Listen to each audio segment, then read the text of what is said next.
Welcome to Locales Unknown. This podcast gives you the tools you need to choose your next travel destination and the tips you want to be able to explore like a local. Here are your hosts, Chris and Winfield. Hello, everyone. Today we are here with Francisca Arancibia Duran. We are going to be talking about Chile, and Francisca and I met in October of 2015.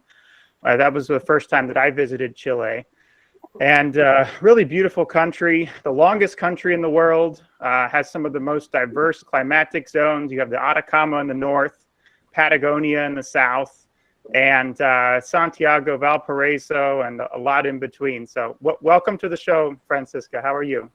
Thank you. Fine. I'm fine. I'm really excited to be talking to you now, guys. Definitely. No, it's great. It's great to have you on. And as well, to preface for listeners, Chris is actually on the road this week. He's out in Mexico. So welcome, Chris. Welcome to a Locale Unknown. That I am. I'm looking at Francisca and you currently, Winfield, through my small cell phone or screen. So I'm sitting in my hostel in Isla Holbox, hoping for the best that our recording doesn't get interrupted. But I'm really excited about this because I don't know much about Chile, to be honest, and it's a little bit humbling for me to sit here and tell everyone that. So I'm so excited to maybe be in some of the seats that our listeners are in where they're not too well versed with your country, and we're just going to dump a whole bunch of knowledge on them. So I'm looking forward to it. Exactly. So let's get started. Why don't you give us a little bit of overview, Francisca, about Chile and about your growing up, passion for travel, etc. Please. Well, as you know, Chile is in South America. It's a very different country than the other ones you may have heard in South America. We're more modern, I guess, than the rest. And we have so many different climates and different sceneries. So if you want to go to the desert or to the coast or the mountains, lakes, whatever, you name it and you will have it here. So you have good highways to go if you want to get a car and just ride all the way from the north to south. It's a long way, but you can do it. The highways are really good. And well, at the north of Chile, you have all the more desert part. You have San Pedro de Atacama, which is, I think, the highlight of the north of Chile. You have really nice sceneries there. And also there are other parts in the north that had nice beaches. The water in Chile, it's quite cold. Maybe when you think of South America, you say, okay, the water is really hot or warmer than other parts, but in Chile it's really cold. But in the north, you can find beaches with warmer water. So, and there are nice beaches with white sand, maybe not like in the Caribbean, but it's different. And also beaches where you can practice surf. And well, in the central part, you have Santiago is there, the capital. So it's a very modern city, very cosmopolitan. You will find people from everywhere, lots of places to go out and restaurants, really modern. But it's only to come for a few days, I guess, just to see how it looks and then go around the other parts of the country. My favorite part is in the south, actually.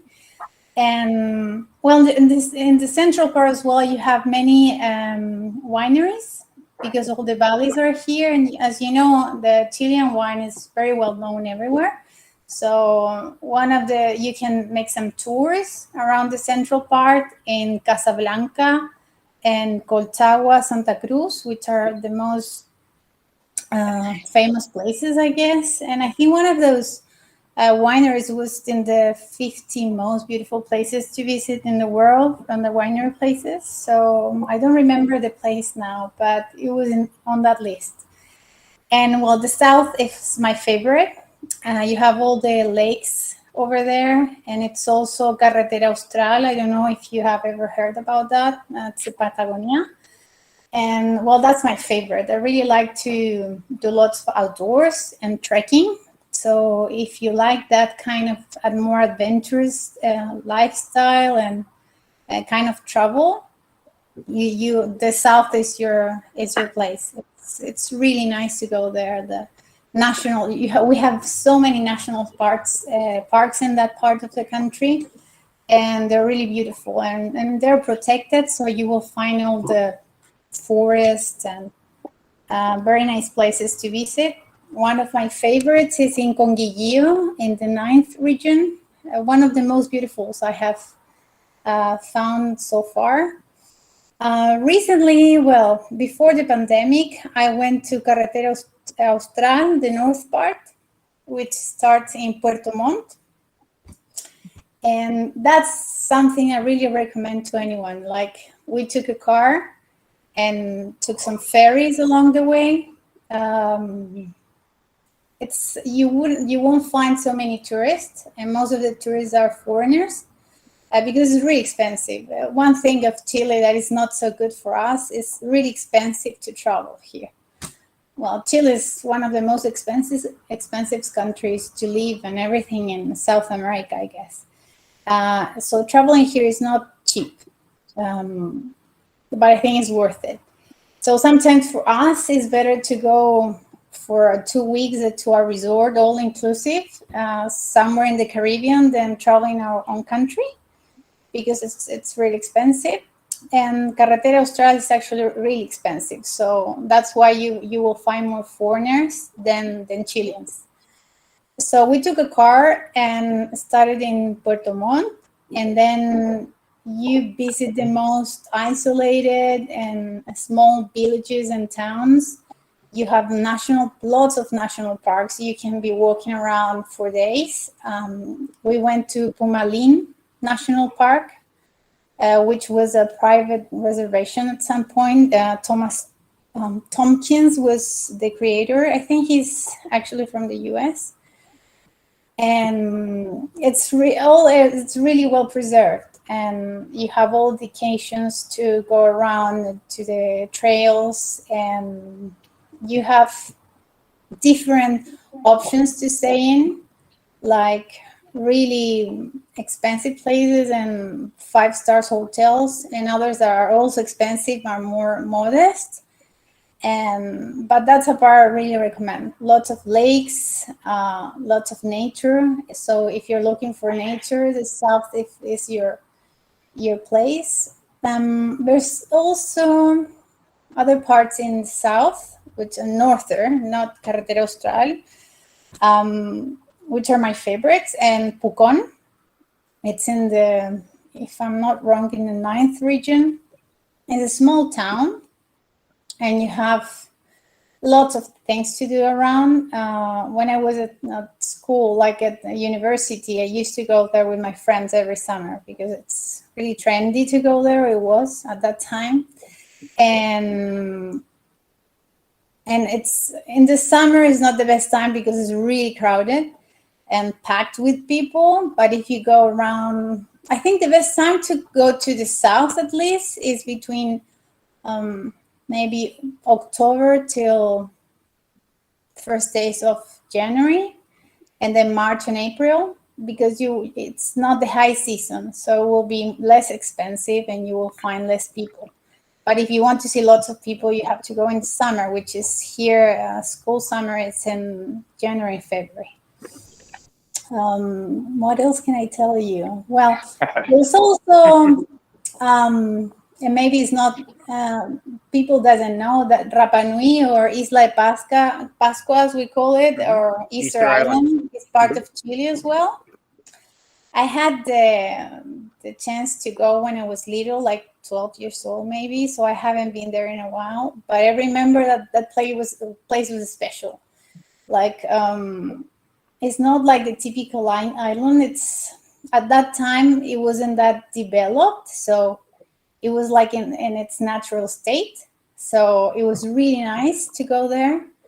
At that time, I don't know if you have heard about Moais. I don't know, Winfield, if you had the chance to go when you were here. But, well, I recommend you to go. It's different. You won't find those really nice and long beaches because it only has 2 small beaches. But it has a vibe, these statues, the Moais, are really... I can't find the word in English, but you are out of breath when you see them. And at that time when I went, you could even touch them and take pictures with them. I think now it's not allowed, but what I remember of Rapa Nui or Easter Island is the smell. It has a so nice smell. It's like grass with oranges. I remember that. That's when it comes to my mind, I think of the smell of the island and all the traditions they have. They don't consider themselves Chileans because we are completely apart from them, but it's a different culture. It's a really nice place. It's just, well, it's a long way to go from Santiago, but you have flights from here. It's not as expensive as it used to be. So if you come to Chile and you have the chance to go, completely recommend it. And myself, I love trekking. So if you love trekking, Chile is the best place to come. You have this amazing national parks. I was telling you about Pucón a while ago, and Pucón has Huerquehue National Park as well, and that's really beautiful. And the thing about the south, you always have to be prepared for different climates. That it will rain someday, and then next it will be really sunny.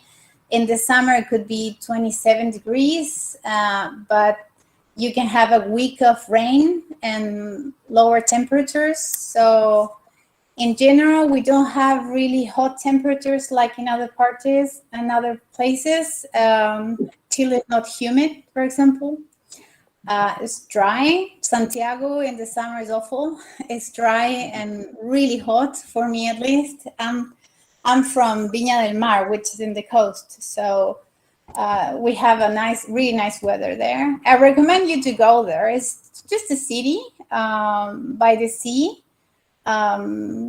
There's an international music festival in the summer that was really famous many years ago. I don't know if that is that famous now, but it used to be very famous because all the well-known artists will come. And well, Viña del Mar is a nice city to visit. There are the coastal beaches over there. You have Catagua, Zapallar, Maitencillo, and again, beach with cold water, but it has its charm anyway.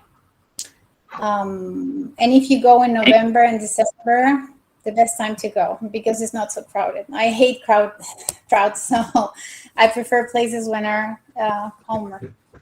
Well, thank you for mentioning that the summer is actually reversed from us here in the U.S. So a lot of our listeners, if not the majority of them, are up in the U.S. And so we have opposite seasons there. So it's very important to remember that when booking a trip. And you, way back when you first said that it's more of the adventurous side, being the south of Chile, and you had me at that because I'm big into trekking as well. I actually just got back from Peru, where I did a trek to Machu Picchu. So, I mean, just to know that that's awaiting us in Chile is enough for me to start looking at a ticket as soon as we get off this recording here. So that was a ton of information. Truly appreciate everything. You mentioned you live in Santiago now? I live in Santiago now, but my family is in Viña del Mar, which is only 2 hours from here. And since the pandemics, well, I'm a lawyer, so I can work whatever I want. So I work from home. And so I'm always coming and going from there to here. So I don't really like Santiago. Santiago is a big city with lots of traffic, lots of people, lots of pollution. But don't get me wrong, it has its charm as well. Like if you come to Chile in winter, and it's been raining a lot, Santiago is a really spectacular scenery, because Santiago is in a valley, and it's surrounded by mountains. So when it snows, and not in the city, because it's really strange that it snows in the city, but in the mountains,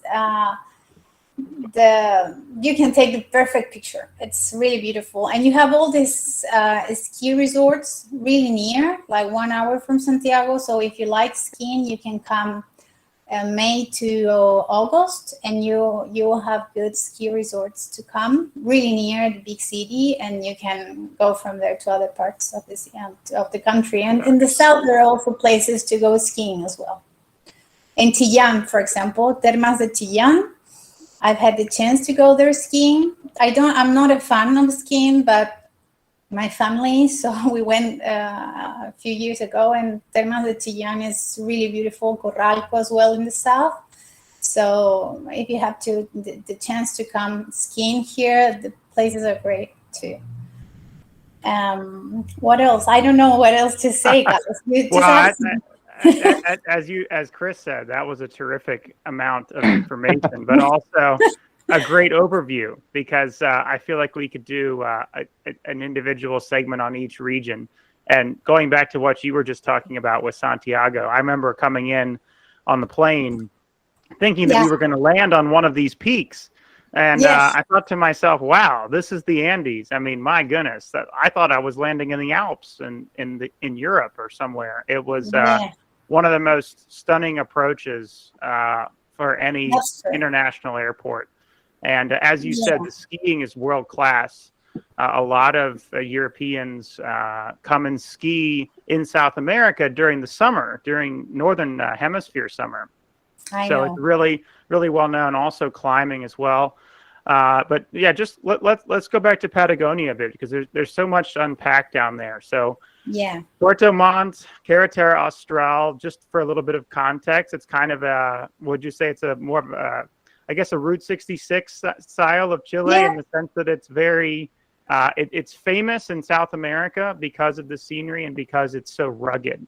But a lot of places, there's still, as you mentioned, there's so many lakes, there's so many inlets. A lot of it is still ferry to ferry. So there's not traffic. There's not a lot of, as you said, some places are less developed than others. But that's what makes it special, is it still has that rugged feel. Yes, and you have to plan. That's what I didn't say. You have to plan in advance, because it's not just to go to the adventure, because you need to book the places where you're going to sleep first and see where you will find a city.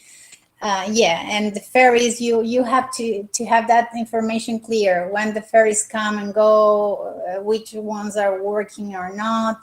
So it's important to plan if you're going to Carretera Austral. Exactly right. Yes, and that was what I was going to say, but also the fact that it may take longer than you anticipate. As you said, you might miss that one ferry for the day, or there might be a landslide or something that wipes out part of the road, or there are a lot of unforeseen eventualities. So time and preparation are really key. And that's what it's really important to go. Maybe not in summertime, but when it's raining less than in winter. Like from November till March, maybe it's the best time to go to Carretera Austral because of the weather. Mm-hmm. Oh, exactly.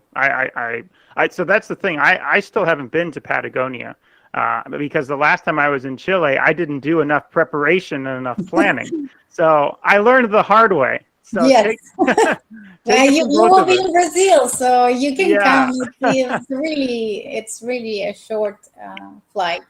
No, exactly. But going back to that, tell us a bit about Torres del Paine, because that is always been at the top of my list. Yes. I forgot that part. Yeah, I went there actually.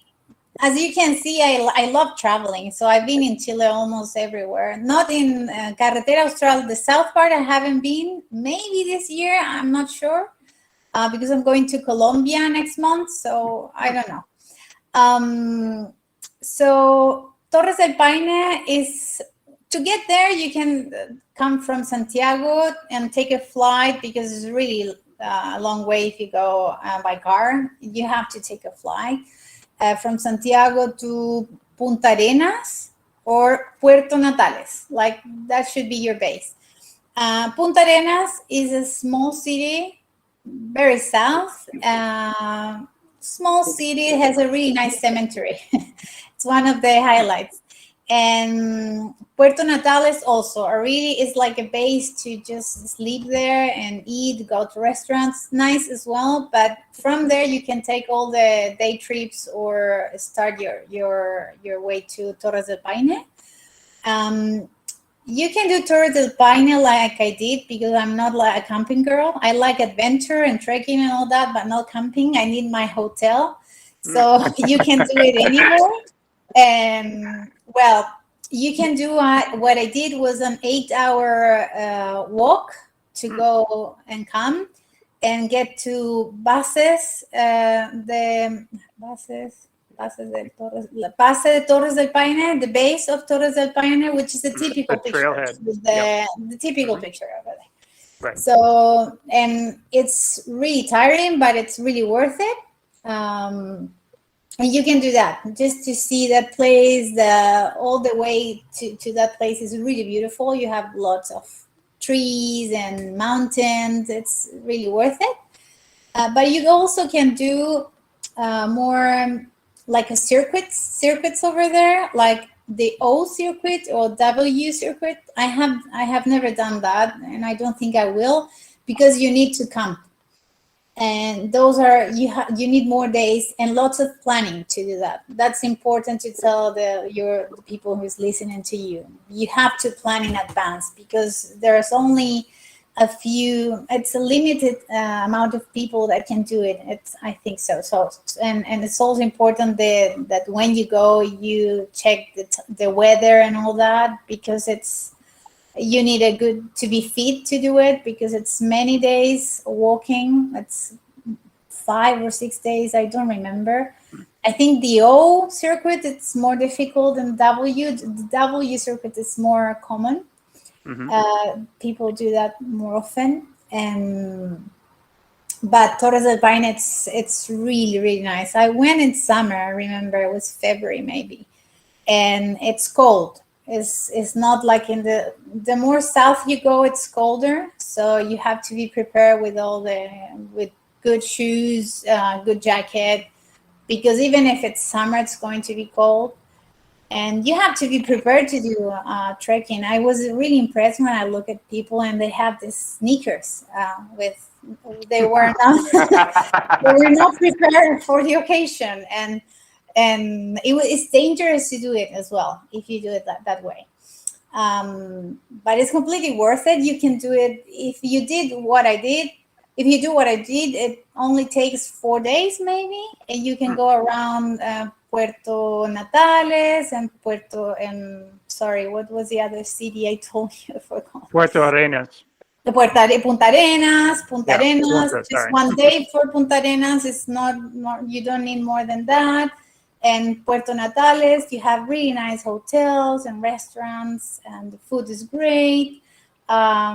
So, and the place in Torres del Paine, it's really beautiful. Like, if you are a person that can camp, I will do it, but I don't like camping. So it's one of the most common places, I think, in touristic websites. If you come to Chile, like the must go. So yeah, Puerto Torres del Paine, it's really beautiful as well. Definitely. And then also O'Higgins, there's a glacier that's near there. I was watching something recently, and this person went up in a single engine plane and just went all over Patagonia, just amazing, absolutely stunning views. But then they also went to this glacier, and they saw this. Yeah. You literally see the glacier melting and moving. It's like a living being. Yeah. You have the chance to do that in the south and those parts. And I also, what I did, I forgot about that. You can cross to Argentina just in 1 day, a 1 day tour. We went to Perito Moreno at the time, which is a really big glacier as well, and really beautiful. So if you are in Torres del Paine, you can do that as well. There are so many other things to do, but I didn't have much time. So maybe people that has more time to go can do other stuff. And well, many years ago, I had the chance to be, I don't remember now the name. In Coyhaique, when you go to Coyhaique, which is in the south, in Patagonia as well, you do the south part of Carretera Austral. Usually when you want to do that part, you start there, you rent a car or you book a tour. Myself, I prefer to rent a car. I don't like tours because you're free to do whatever you want and stay as long as you want in the places you want to be. So in Coyhaique, you can start the south part. And I remember I did this tour in a ship. It's not, I don't know if it's ship, the name the right way. Let me have a look. Cruise? Yeah, cruise. Cruise, yes. Mm-hmm. There was a cruise, and you get to see the glaciers. I can't remember now the name. God, I forgot because it was many years ago. You do it in a port near Coyhaique. It's very San Rafael, Laguna de San Rafael. Mm-hmm. That is amazing as well. Like it's all this, the ice and the snow, and you go in this lake, San Rafael.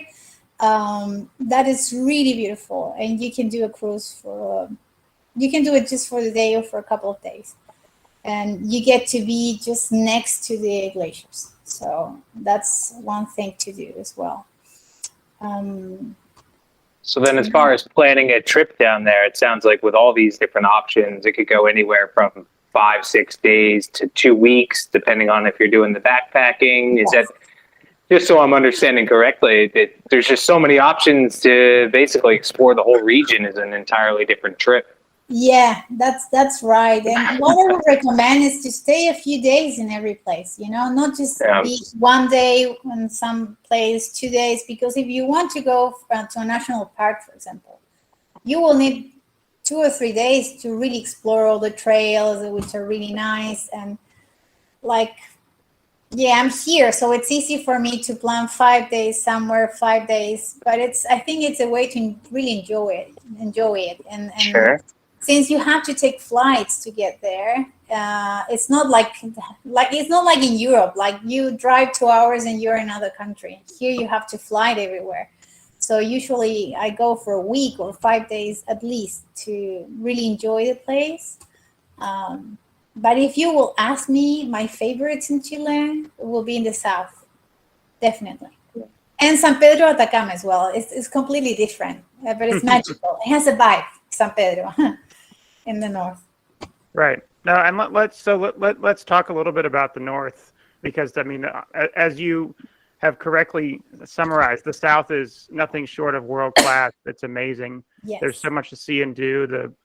There's so many fjords there. There's so much ongoing geological activity, but the Atacama is, I would say, less explored in terms of tourists. What about Antofagasta and some areas up there that I know I unfortunately didn't have time to get to either, but I would like to spend some time in and plan a trip there? Well, look, when I was really little, my family took us there. I went with my family there to Antofagasta, Iquique, all those places. And I don't have good memories because I remember there were really brown cities. I don't know how it's now because I have never been there again. I prefer to go other places. We only have 15 days holidays here, so sometimes it's really difficult and if you have time, you go other places that you are more interested in. And we have lots of immigrants now in Chile, and that's been a problem.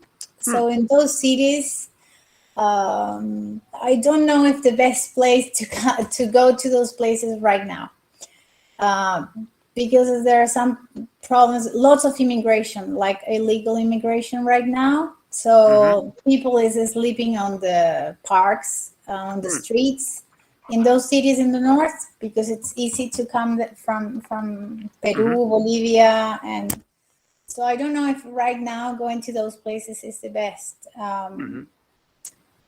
because it's not really controlled.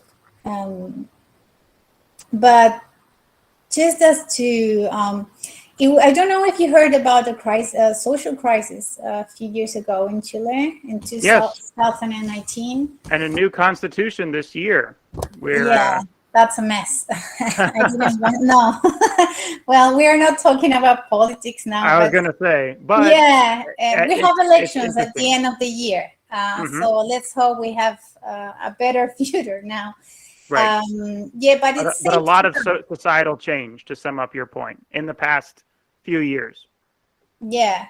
So that was a few years ago, and maybe people wasn't very sure to come at that time because maybe they watched the news or something. But Chile is a really safe country to come. Just you have to have all the precautions. Maybe it's not like going to Europe, but if you rent a car, for example, like you won't find the police is not corrupt here, so you won't have the problem you have in other countries that I have experienced myself.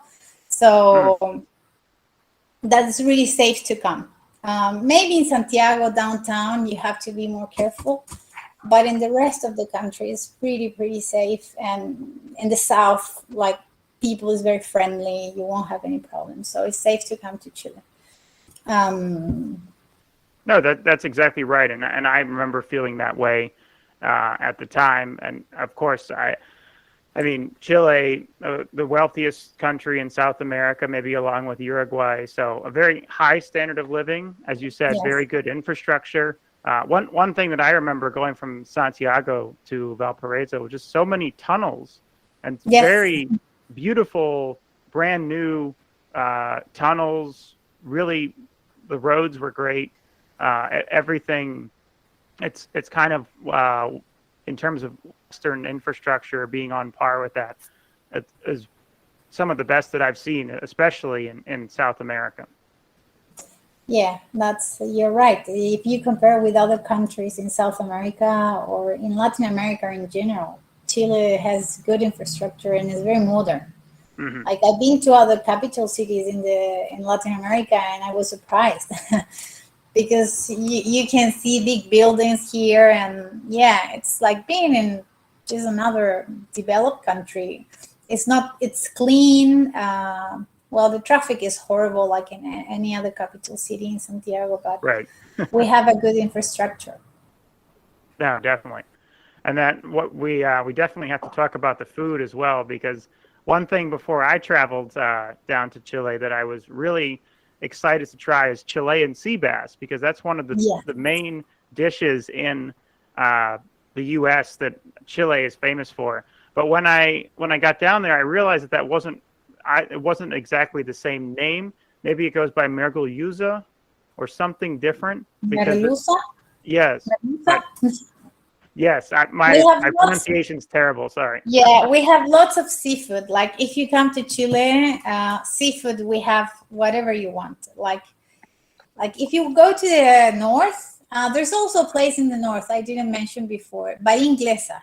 It's a really small village, but you have a nice beach. You eat really great there, and there are really beautiful beaches around. That's one, and you have to take a plane to Copiapó, I think, and you will be there. Bahía Inglesa, it's nice as well.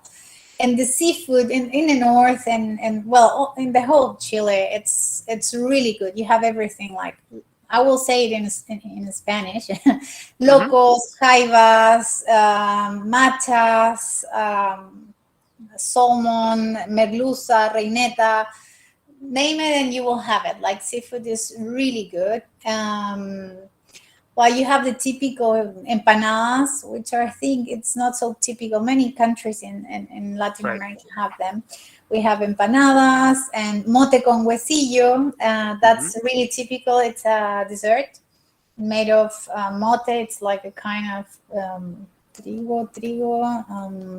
Don't know how to translate that, but mote con huesillo, it's really good. You have it in summertime. We have Pisco Sour. With Peruvians also have them. I was going to say, who invented it first? They say it's Peruvian, but we have it here as well. So we have Pisco and, well, of course, wine. It's world class here. So if you come here, you can go and have, and it's cheap. Like people when come here and see the bottle, it's like a good bottle of wine could be $10. Like a really good one. So if you come to Chile, you have to enjoy the Chilean wine, and you have so many different. Carmener is the most typical one here. Exactly. And you don't export that too much. That's the problem, is that Carmener I love, but it's very hard to find in the U.S. if at all. So yeah, and maybe really expensive. Yeah, I know. Exactly. And it's really good. So Carmener, all the Chilean one. And also, I don't know if you did it, but you have all the tours to the wineries, like vineyards. Yes. So that's it's really beautiful to do it. In Casablanca or Santa Cruz, I think, are the best place to do it if you come to Chile. So as you can see, you can do so many different things around here. But and the food, well, seafood for me is the best. We also have something that manjar, which is like milk jam with like a toffee. That's a sweet thing you can have with all desserts and things like that, and that's really typical here. So it's something I will try. In Argentina, they call it dulce de leche, and it's great. I love it. So if you have a sweet tooth, you have to try it when you're here. Definitely. No, that's same name in Brazil. It's different parts of South America, different names, but that one is pretty universal. Yes. And but there was also Chile also has some very famous agricultural products in terms, not only meat, but also cheese and some other things of that nature, right? I know olive oil is grown in Chile. Yes. Well, palta, the avocado. Right. Avocado, great climate for avocados. We produce that, and it's really good. Chirimoya. Don't know the translation, but that's one of my favorite fruits, and you have it in summer. It's really sweet, really good. It's a green outside and white inside. It's really good. Papaya as well. I forgot one thing. North, it's not really north. It's more central part. In the fourth region, you have one of the best places to observe the stars. I don't know if you had the chance to go when you heard about that. It's Valle del Elqui. And there are many observatories there. And like going there and watching the stars in that place, it's amazing. It's really beautiful. And they produce pisco as well in that area. To go there, you can take a car from Santiago. It's 5 hours, and you can also fly there. You go get to La Serena. It's the city over there. It's a city, a coastal city, and there's also an island, Isla Damas, or Lady Island would be the translation. You can get a boat from, I don't remember where, but near La Serena, and you can see dolphins and penguins, I think. I haven't been there yet, but I think I will go this year.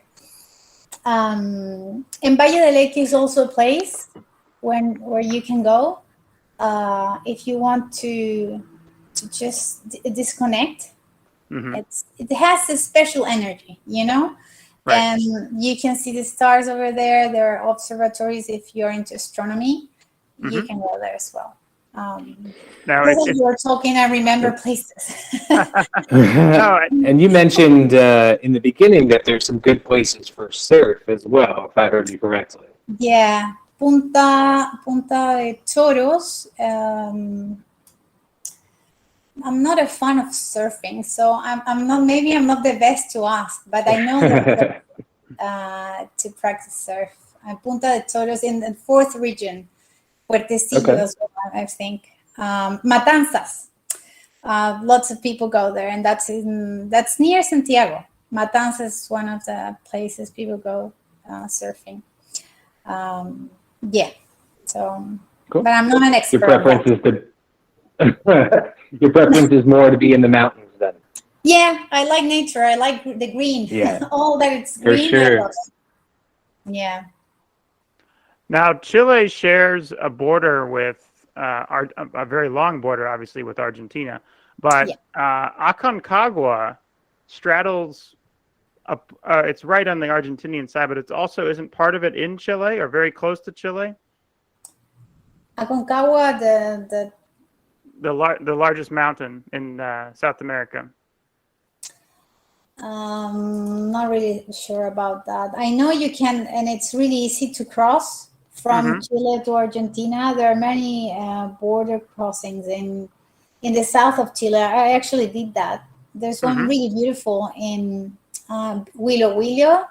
In Huilo Huilo, we have there's and you sometimes it's on list of more special places to go. Or there's hotels. There's 2 hotels that are in nature. There's one in a tree. They're really beautiful in Huilo Huilo, and actually from there you can cross by boat or a cruise with your car. It's a ferry, actually, with your car to Argentina, and you get to San Martín de los Andes or close to that. Nice. There are many places like that where you can do the border crossing by sea, by the lake, and that's really beautiful. I really recommend it, and that you can go with your car over there and then come back in a different border crossing. So, and it won't take longer and long. So that's a good chance. Like if you want to combine Chile and Argentina, you can do it. A couple of years ago, actually, I did that when I went to Carreteras Austral. We did that. We did Patagonia, and then we crossed to Argentina, and we went to Bariloche, San Martín de los Andes, and came back. So that's a good option too. No, definitely that. And you just mentioned a destination that I'm actually in the middle of planning a trip to potentially is flying into Santiago, driving over the Andes to Mendoza, and then from Mendoza going down to Bariloche. That's a long way. It is a very long way, correct. So I'm trying to work through the logistics of that. But the fact that you mentioned Bariloche is in Argentina, but it's an extremely famous European style town. Beautiful, right? Yeah, it's like remember when I told you about Pucón? Yes. Like Pucón is like the smaller version of Bariloche, really smaller, but it has that style. Like everything is wooden. It's like Pucón has like a German style because there were many Germans in the south of Chile as well, just like in Bariloche. Bariloche is beautiful. You can do lots of trekking there. You have the lake as a lake circuit over there. But we can talk about later, Winfield, if you want. But I would recommend to do Bariloche from Chile because the way from Mendoza to over there, it's what we did was to cross from Huilo Huilo to San Martín and then Bariloche. And then it's more, I think it's greener in Chile, that part. Argentina is more desertic. It's Patagonia. When you think of Patagonia, you have 2 ideas. It's more desertic or greener. And I think because of the mountains, that the Cordillera de los Andes, Argentina is the more desertic part, and Chile has the greener. So it depends what you want. But I got that feeling because we did both, and I like the forest and all a greener scenery. So. It just sounds absolutely beautiful. And from everything you're describing, Chile just sounds natural. It sounds wild. It sounds like it really has an option for everyone. And I'd imagine let's say if I was going to go from the U.S. to Patagonia to do a trip down there, I would probably spend some time in Santiago, maybe a layover, maybe just a couple of days. Yeah. So being the fact that you live there, maybe you could shed some light. I know city isn't exactly your love, but maybe if I'm spending a day or two there, what would you recommend I see? What I would recommend to do here. Well, you can go downtown. There are historical places. Well, after the social crisis, everything is with graffitis and all that. So it used to be more beautiful than now. But it depends on what you really want. If you want to go shopping or be in the modern part, and you could be in the more, there are some really nice neighborhoods where you can stay, but it will be like being in just any other part of maybe the world, because it's a city, modern and all that. Downtown, it will be more typical, I guess. But again, you won't hear Chileans. We have so many immigrants now. So sometimes I go there, I feel I'm in another country. So I want maybe what is nice is near Metro Universidad Católica, there's a neighborhood, not a neighborhood, but maybe a place where you can have drinks at night. There are many places in Santiago where you can have drinks. It's nice. Many restaurants together. Maybe that, but I won't spend more than 1 or 2 days in Santiago, actually. So enjoy a cocktail, a good dinner, and then rest up to get to Patagonia and get ready, right? Yeah, just to organize what you're going to do here, but not more than 1 or 2 days. That's it. Sure. Yeah. There's a beautiful overlook, and I don't remember the name, but of the city, and there might be a funicular railway there too. Yeah, I forgot that. Yeah, it's because I don't really like cities, but yes, Cerro San Cristobal. It's it's open during the weekends. Lots of people go with their bikes and running. I actually do it often when I'm in Santiago. I told you there's a lot of pollution here, so if there's not so polluted, the view is beautiful.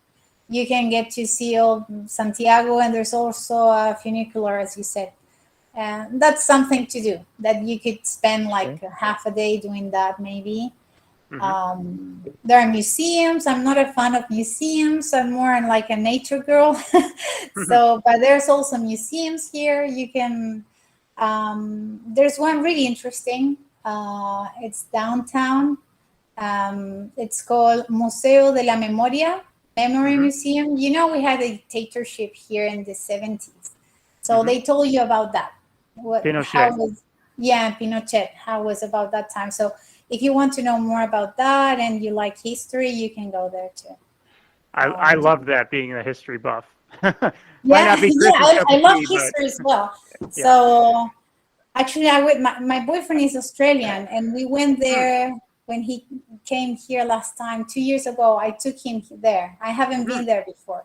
So, and he was really interested, and I was interested myself, because that's something it's something they don't teach you at school, at least at my time. So it's good to go and to know more about your own history. So yeah, that's something you can do in Santiago. Always good to learn a little bit, but you're kind of speaking my language here, because you keep saying you're not a city person. You love trekking. You don't know much about the city because you just want to get out of it. And Winfield and I have this conversation all the time. Whenever we try to book trips together, he says, well, I know you're not a city guy, but maybe you want to check this out. So I'm with you. I definitely understand where you're coming from. And I think a lot of our listeners will too. The fact that when you have to stop in a city first, usually that's where the airport is, but then you continue on your journey. And at least for me, the further away you get, the more nature that you're in, there's just a breath of fresh air and a new reinvigorating feeling. So I'm with you. Winfield, on the other hand, is the history buff. So he's the museum guy. He knows all about the cities. I like nature too, by the way. He does love nature. Don't get me wrong. So there's a good balance going on here. But yes, I've been outed. Thank you, Chris. No, but I think when you go to a country, it's always good to go to the capital and to get to see it. And I always do that. I'm at least 1 or 2 days just to know more about, because when you travel, you want to get a sense of the culture. That's why you want to experience food, maybe know local people. When I travel, if I know like someone that is from there, I try to get tips from them to tell them where to go, what to do, what to try is the best way to go to a place and not be just a tourist, but a traveler, Exactly. You took the words right out of our collective mouths. That's right. That's right. And what about, do people need to know some Spanish before they go to Chile, or can they get around with English or another major language? I don't know what was your experience here, Winfield, but I don't think many Chileans speak English very well. They can manage to basics, Mm-hmm. Yeah, but well, like my Spanish, it's very pedestrian, but I tried. Yeah, but and people appreciate it when you try. If you speak English, yeah, in hotels and big, like in Santiago, you won't have any problems. Like on the tourist industry, they speak English, so that's okay. But maybe if you ask someone on the streets for a direction, they won't understand you.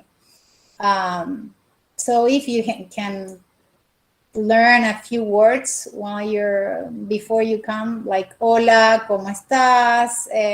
Gracias, and things like that, you will be okay. But English is, it's spoken. And I just had one more question. I meant to bring it up earlier when you were talking about the infrastructure and how well Chile is doing. What about the conversion rate, or how much I should be budgeting for a trip down? Obviously, like every country, it varies on what you're doing, how much time you're going to be spending in certain places, transportation. But I told you, it's expensive. Like, yeah, it's like Europe for me. Like when I've been to Europe, it's almost the same. Hotels are expensive. It depends on the kind of traveling you're doing anyway. Sure. Yeah. I like to travel in good hotels, in good places. So for me, it's always expensive. But if you want to come to a hostel, maybe it won't be, but don't expect good quality. Then that's it. I really don't like to say that about my country, but the prices are expensive, are high, and everything is expensive, but the quality is not good. If you pay, you will find good places in a 4 or 5 star hotels. But sometimes, myself, when I went to Carretera Austral, we paid, I don't know, $100 a night in a place, and it was really shitty. Like, it's not what you would expect for $100, very basic. Sure. Not really shitty, maybe it's not the word, but basic, really basic. And in Patagonia, the South in general, the prices are really high and the quality is not good. If you pay $500, you will be great, but that's too much. Right. But be prepared for European prices. Food is expensive here. Hotels are expensive. Transportation is not cheap either. Chile is an expensive country to live, to travel, everything. So. And what about the COVID situation right now? Are things better? We were in lockdown almost all last year, but now we're free again. So I'm really happy. So now to come to Chile, you will need a 5-day quarantine in a place. That's not good now for traveling. No, but I think I'm wrong. That's until now, and from November, 1st of November, you won't need quarantine if you're fully vaccinated, and if you have a PCR, a negative PCR, Mhm. from the 1st of November. Okay. Oh, so that's all right. So 3 weeks. Okay. Oh, very good. Well, thank you for that information. That changes all the time. We'll put that caveat out there, but that's Yes, great to know. actually, yeah. Until this month, for example, because my boyfriend is coming next in 2 weeks, so he will have to quarantine for 5 days, but in my apartment, not in a hotel. Like Okay. 2 weeks That's ago, good. you That's have to do a quarantine, a quarantine for 7 days in a hotel facility. So that's better now. Right. So Definitely. that's great. No, very good. Well, thank you so much. We are now going to move into our signature lightning round where we ask you 10 questions. And are you ready to start off? Yeah, ready. Okay, very good. So the first question is one wish. What would it be? Travel the world. No work and travel the world. Those are two, but yeah, travel the world. Right after our hearts. I know Chris that right up there for us too. Which country do you want to visit the most and why? That one is difficult, but I've been wanting to go to Turkey for many years, and I always change at the last moment. I don't know. I have a few years ago, I went to Bosnia. And when I heard the call of praying, it touched me, and I don't know. I have something with Muslim. I'm not Muslims, but it has something that culture that's completely different. I think that's why.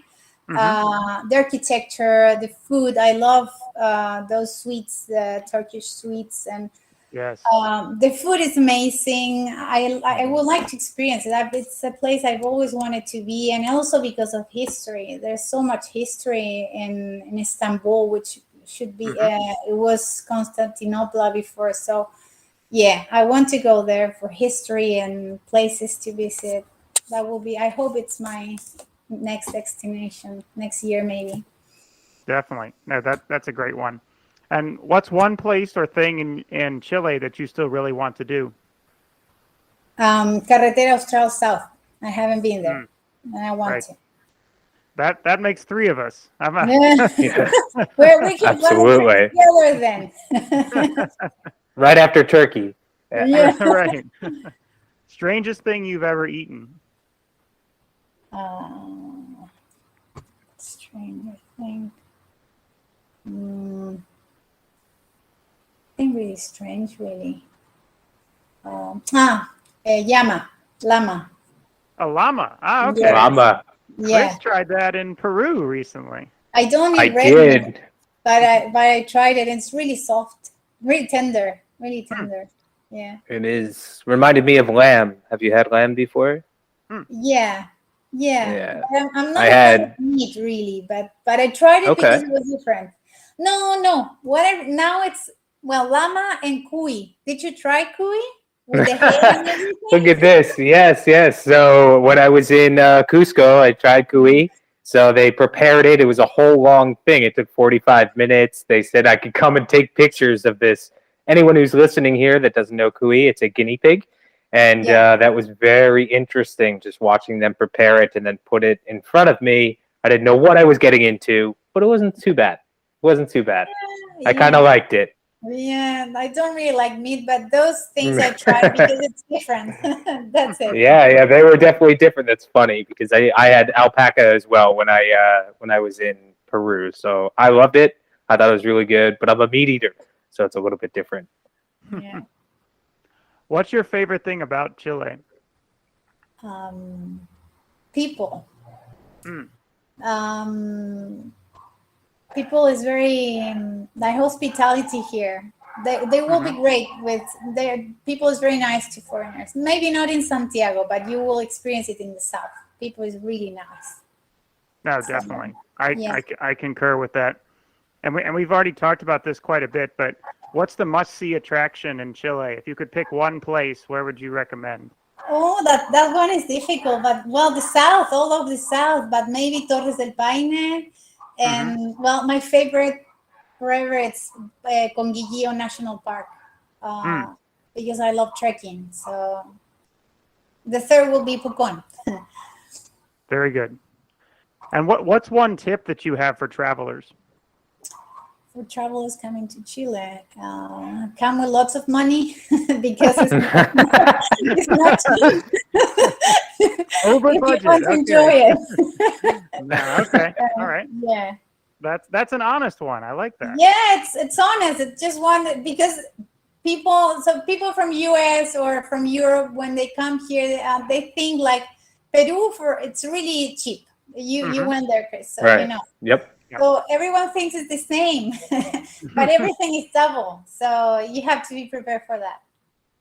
No, definitely. What motivates you to travel? Knowing, like getting to know new cultures. That's my thing.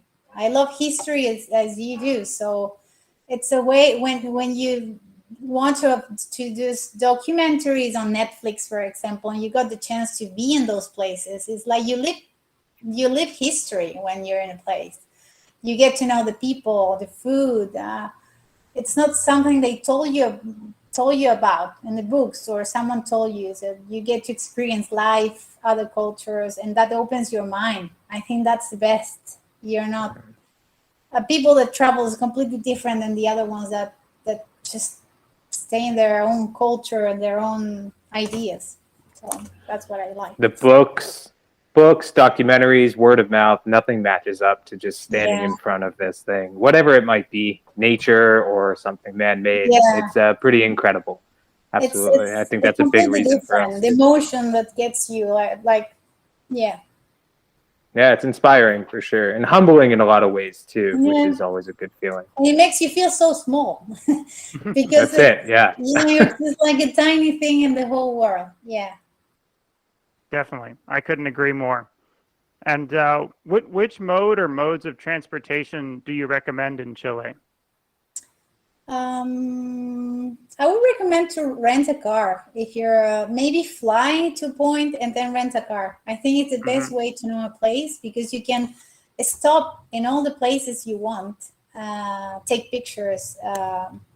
What I will do is like come to Chile. If you're going to the north, I will take a flight to San Pedro Atacama, for example. Then if you're going south, maybe I will go to Pucón, and from there I will take a car. Flight and driving. You will need only international driver license, so that's it. That's a key point. Yes. Yes, it is. Definitely need to get that before you go. You can pick those up at AAA or other travel agents that can help you with that. Are there any good bus systems? I'm sorry to interrupt you there, Winfield. No. I just wanted to see, being that it's so vast, maybe overnight buses, is that an option as well? Yeah, buses, they work pretty well here, and they're not expensive. Okay.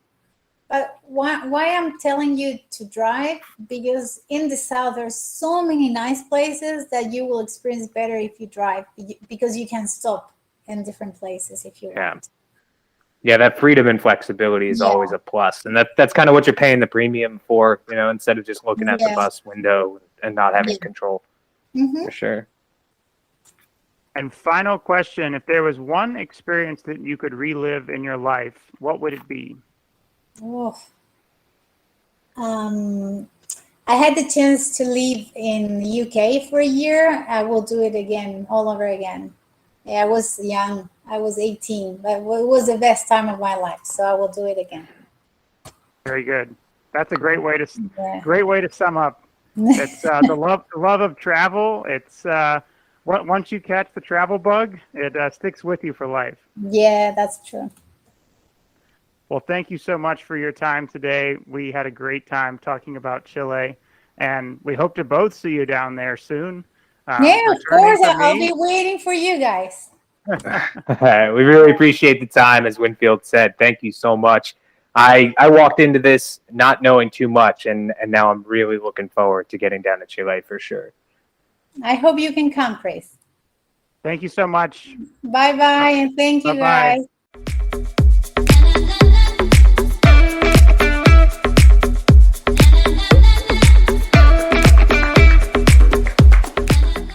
So without further ado, we're back with another fun fact about Chile. And Chile actually has the second largest swimming pool in the world. It was the largest until Sharm el-Sheikh took that title in 2015. But that's always a fun one. I know I love swimming, and hopefully you do as well.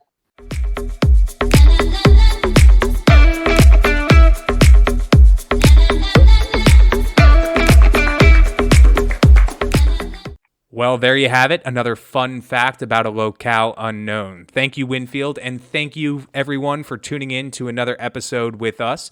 We started this podcast in the hopes of shedding some light on the various destinations out there in the world that might be more off the beaten path. And we're hoping we're accomplishing that goal by bringing on our friends and our various guests to give us some insight about their various locations and what to do in the areas. So if you like what you hear, make sure that you follow us on all the podcast platforms as well as the social media platforms out there, because we're back every single week. I wouldn't want you to miss what we have coming up. We already have a couple great guests in the pipeline that we are very excited for, and I think you guys will be too. So we are on Apple Podcasts, we're on Spotify, we're on Google Podcasts, we're on all the other platforms.